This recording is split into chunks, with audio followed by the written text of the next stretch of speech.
aqui em Teresina, e nós já falamos sobre isso na semana passada, eu conversei ontem com a assessoria da Fundação Municipal de Saúde, FENELON, não muda nenhum tipo de conduta, porque, segundo a assessoria, o uso dessas medicações, não só da cloroquina e da hidroxicloroquina, mas também de antibióticos e outros fármacos que são associados no tratamento da Covid-19, já fazem parte do protocolo, né? O que muda agora com a orientação do Ministério da Saúde é que estados e municípios passam a ter acesso à medicação com mais facilidade, a gente imagina isso, e também que a conduta muda com relação ao momento da introdução do protocolo a partir de uma avaliação médica. Antes, era aconselhado utilizar apenas nos casos mais graves. Agora, a orientação do Ministério da Saúde é que vá logo no início, nos primeiros sintomas. Então, nós queremos saber como os médicos ficam, já que essa responsabilidade está muito sobre os médicos. Vamos ao vivo conversar com o Ravi Marques, ele tem a posição do Conselho Regional de Medicina do Piauí.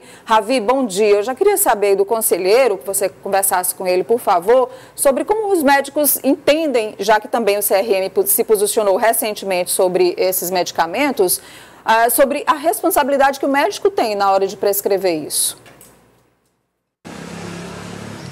Bom dia, Nádia, FENELON, para você que está nos assistindo. Pois é, um assunto que não deixa de ser polêmico e os estudos internacionais, eles informaram que não encontraram eficácia com o uso da hidroxicloroquina no tratamento de pacientes com a Covid-19.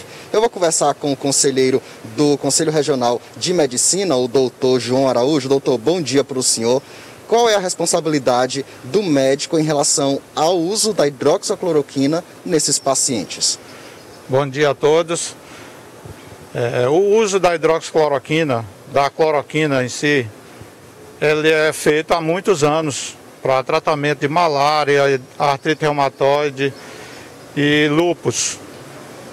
Não há especificamente um tratamento para a doença Covid-19, tratamento do coronavírus.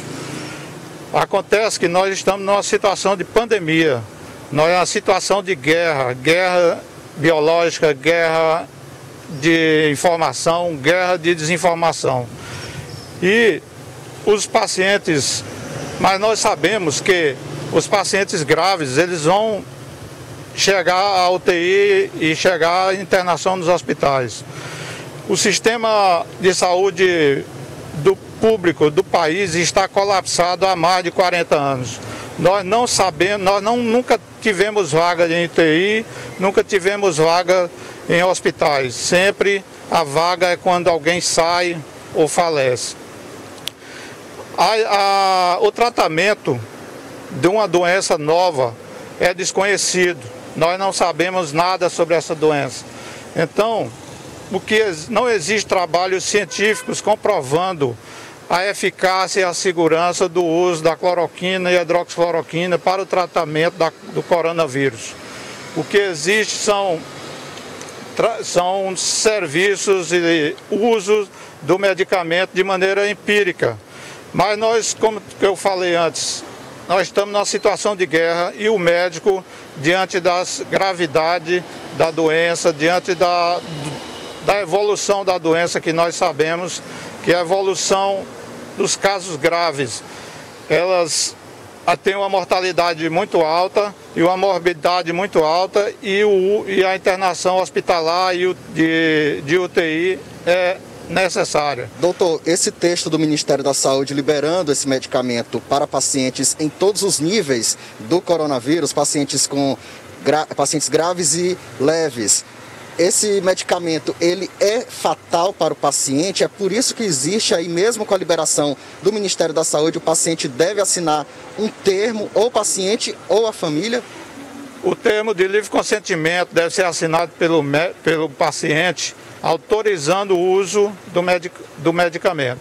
O que acontece é que, como não existe eficácia nem segurança para o uso do medicamento, não existe trabalhos científicos comprovando a eficácia e a segurança, o paciente precisa assinar para usar o medicamento, assinar o termo de livre consentimento. Os efeitos são conhecidos, são pequenos e são efeitos adversos que podem ser resolvidos.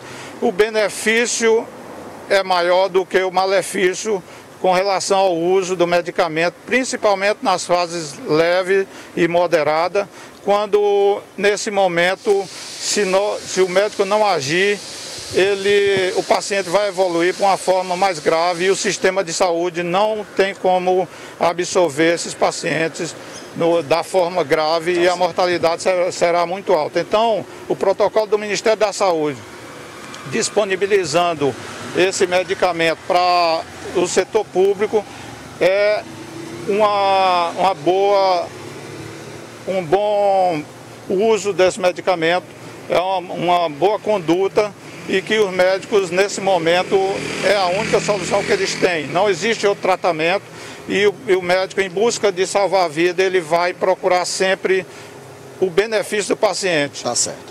Tá ok, doutor. Muito obrigado pela entrevista. Eu conversei com o doutor João Araújo Moura Fé, que é conselheiro do Conselho Regional de Medicina. O uso desse medicamento já era um desejo do presidente da República, Jair Bolsonaro. Viu, Nádia? Volto com você no estúdio. Obrigada, Ravi, pelas informações. Resumindo aí o que o médico, que é o conselheiro do Conselho Regional de Medicina no Piauí, que o conselho também já emitiu um parecer, quer dizer, vai ficar sempre a critério do médico, é analisado o custo-benefício, apesar de não ter confirmação científica sobre a utilização da cloroquina e da hidroxicloroquina no tratamento da doença. Essas pesquisas são feitas no mundo inteiro, mais de 70 estudos que já foram feitos que dizem que não há comprovação científica, mas outro grupo de médicos diz que há evidências sobre o uso precoce, como disse aqui também o médico entrevistado. Enfim, essa polêmica vai continuar. Vai continuar. Agora, como a gente vem dizendo aqui, vários profissionais vêm dizendo, cada caso é um caso e tem que ser analisado individualmente.